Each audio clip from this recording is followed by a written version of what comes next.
یہ بھی 2-3 دفعہ ہم نے یہاں پہ اس پہ ذکر کیا کہ اللہ تعالیٰ کا ذکر یہ ہے، الذین یذکرون قیاما وقعودا، کہ اللہ کا ذکر یہ ہے کہ جو بیٹھے اٹھے اس کائنات پہ غور و فکر کر رہے ہوتے ہیں اور وہ کہتے ہیں کہ خدا تو نے اس کائنات کو فضول نہیں بنایا، وہ اللہ کا ذکر ہے، وہ ہم نے بالکل اس کی میننگ ہی چینج کر دی ہے۔ پھر اس کے بعد ہمارے جو نان اسلامک آئیڈیالوجی ہمارے بہت زیادہ آ گئی۔ میں سمجھتا ہوں کہ علامہ اقبال نے اپنے یہ جو 3 اشعار ہیں پورے کا پورا خلاصہ بیان کر دیا ہے۔ ویسے تو ان کا جواب شکوہ اگر آپ پڑھیں تو وہ بھی جو ہے وہ کمال ہے، وہ ہمارے زوال کی وہ ساری ریزن اس میں لکھنی ہے، لیکن یہاں انہوں نے جو کہا ہے کہ تمدن تصوف شریعت کلام بتان عجب کے پجاری تمام، کہ جو ہمارے مسلمانوں کا جو اس وقت سوشل لائف ہے، تمدن ہے، ہمارا جو تصوف اس وقت سو کالڈ ہے، ہماری جو شریعت ہے اور یہ علم کلام کی جو بحثیں ہیں، یہ سارے کے سارے جو عجم کے بت ہیں جو باہر سے آئے ہیں اور یہ سارے اسی کے پجاری ہیں۔ پھر اس کے بعد اس نے ایک مسلمان کو مخاطب کیا کہ ریزن کیا ہے، تو اقبال نے 3 چیزیں بتائی ہیں۔ باقی نہ رہی تیری آئینہ ضمیری، تیرا ضمیر کیوں نہیں رہا، اے کشتہ ملانی و ملائی و پیری، کہ جو تو دوائی کھا رہا ہے، جو کشتہ کھا رہا ہے، اس میں 3 چیزیں ہیں۔ ایک تو ملوکیت ہے، سلطانی ڈکٹیٹرشپ، دوسری ہے ملائی جو مذہبی پیشوائی ہے تو اس کا غلام ہے، تیسری ہے پیری کہ جو تمہیں جو مطلب جو اسلام سے دور لے جانے والے جو لوگ موجود ہیں اور دین کی غلط تشریح کرتے ہیں، ان تینوں کی وجہ سے تمہاری تباہی آئی ہے کہ باقی نہ رہی تیری آئینہ ضمیری، اے کشتہ سلطانی و ملائی و پیری۔ اور پھر آگے وہ کہتے ہیں کہ حقیقت خرافات میں کھو گئی، یہ امت روایات میں کھو گئی، کہ ہر چیز کو اس طرف جب تم منسوب کر دیتے ہو تو وہ یہ چیز چلی جاتی ہے۔ پھر اس میں وہ تقدیر کا اور جبر کا عقیدہ بھی ہمارے مطلب بعض اوقات مجھے حیرت ہوتی ہے کہ بہت ایجوکیٹڈ لوگ، کئی ایسے لوگ ہمارے ملنے والے عزیز ایسے ہیں کہ جو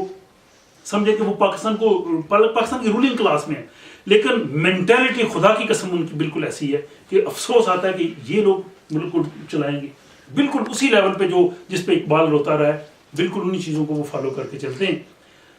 تو یہ وہ چیزیں تھیں۔ اس میں ہمارے علماء سو کا کردار بھی ہمارے سامنے، علماء حق نے تو قربانیاں دی، حضرت امام ابو حنیفہ نے، امام احمد بن حنبل نے، امام مالک نے، اور جو ہمارے اعلیٰ پائے کے بزرگان دین ہیں جنہوں نے اسلام کی تبلیغ میں پوری زندگی بسر کی، وہ تو ہمارا ایک بہت بڑا روشن باب ہے جس کی وجہ سے اسلام چلتا رہا۔ لیکن بے شمار وہ علماء بھی جو تھے جو کراؤن اور کلیسا کی جو آپس میں جو گٹھ جوڑ تھا وہ ہماری مسلم ہسٹری میں بھی نظر آتا ہے۔ پھر اس کے بعد یہ قرآن ہمیں یہ کہتا ہے کہ جو ہم نے نازل کیا ہے تم اس کو فالو کرو، کہ ما انزل اللہ کے مطابق جو زندگی بسر نہیں کرتے وہ شیطان ہیں، ان کے لیے جو عذاب ہم نے تیار کھڑا کر رکھا ہے 31/21۔ اب یہ ساری جو چیزیں ہوئیں ہماری عام سوسائٹی، تو اس کی وجہ سے ہوا کیا کہ ہم قرآنی تعلیمات سے ہمارا انحراف، ہماری اخلاقی پستی اور مومن کی خوبیاں، کہ جو قرآن مومن کی پوری خوبیاں بیان کرتا ہے وہ ہمیں وہ نظر آتی نہیں۔ جھوٹ اور وعدہ خلافی، یہ عام سی چیزیں ہمارے معاشرے میں، کوئی اس پہ مطلب تھوڑی سی بھی وہ نہیں کہتا کہ یار یہ غلط ہے۔ اور اللہ تعالیٰ نے یہاں پہ یہ فرما دیا ہے کہ یہ اللہ تعالیٰ کے جو ہے وہ سنت اللہ ہے، اس کے اصول ہیں، جو اس کو فالو کرے گا وہ چلے گا، وہ کوئی خدا کا چہتا نہیں ہے، بس جو خدا کے حکم کو فالو کرے گا وہی کامیاب ہوگا۔ اور ان ساری چیزوں کے جو ریزلٹس مسلمانوں پہ نکلے، ہمارے جو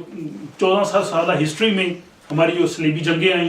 اتنی طویل صلیبی جنگیں، اس کے بعد چنگیز اور ہلاکو کے حملے، اور وہ بھی آپ نے ہسٹری میں پڑھا ہوگا کہ جب چنگیز اور ہلاکو ہوئے تو اس کو غدار وہیں سے ملے تھے، انہی نے انہیں ویلکم کہا، وہ بھی ان کے ساتھ تھے۔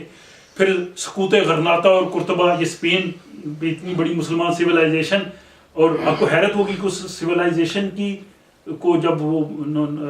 عیسائی بادشاہ جو ان کے مخالف تھے ان کو سپورٹ بغداد کے خلیفہ کر رہے تھے، یہ خود ان کو کہہ رہے تھے کیونکہ وہ ان کے اگینسٹ تھے۔ اور یہ ہماری جو چیزیں جاری ہیں، لیکن سوال یہ ہے کہ کیا اب بھی ممکن ہے کہ ہم دوبارہ عروج حاصل کر سکیں؟ یہ تو وجوہات تھیں۔ اب ان ساری چیزوں کے باوجود میرا یہ انالیسس ہے کہ اسلام اور مسلمان دونوں ایک نہیں ہیں۔ بدقسمتی یہ ہے کہ آج کا جو لوگ ہے، میڈیا ویسٹ ہے، وہ مجھے دیکھ کے اسلام سمجھتا ہے، تو حالانکہ وہ اقبال نے کہا ہے کہ ہے شور کے ہو گئے دنیا میں مسلمان نابود، ہم یہ کہتے ہیں کہ تھے بھی کہیں مسلم موجود۔ مجھے دیکھ کے خدا را اسلام کو مت دیکھیں۔ تو میرے خیال میں اسلام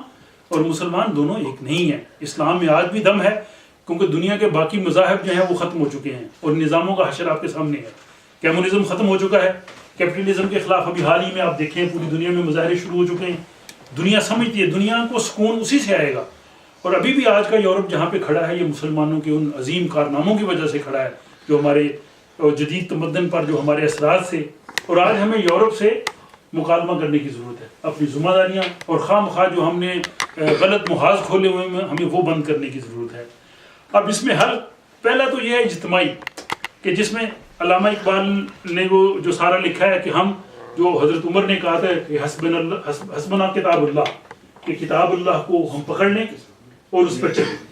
اور دنیا میں جو جو تحریکیں جہاں جہاں کوشش کر رہی ہیں ہمیں اس کا پارٹ اینڈ پارسل ہونا چاہیے.